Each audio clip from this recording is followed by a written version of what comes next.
Dodoma oye!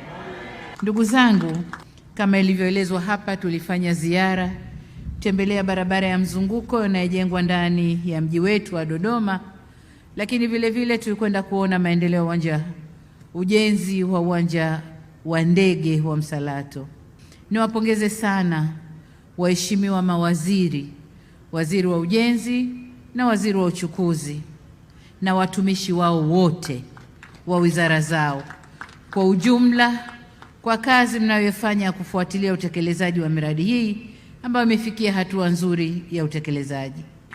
Ndugu wananchi, Benki ya Maendeleo ya Afrika imekuwa mbia mkubwa wa kutegemewa katika safari yetu ya maendeleo.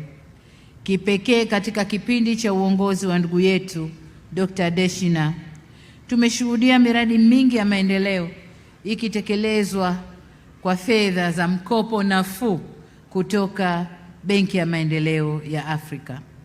Msongamano tunaoshuhudia Dodoma sasa hivi ni dhahiri kwamba tukiuacha uendelee utaleta athari katika biashara ndani ya nchi na ukanda mzima huu nilioutaja.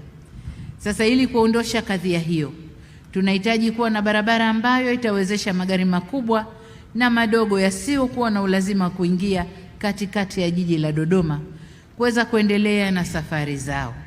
Katika kukabiliana na changamoto hizo mbili, serikali ilikuja na mradi huu wa barabara ya mzunguko wa nje ya jiji la Dodoma yenye urefu wa kilomita 112.3 ambayo leo tumepata fursa ya kuona maendeleo ya ujenzi wake.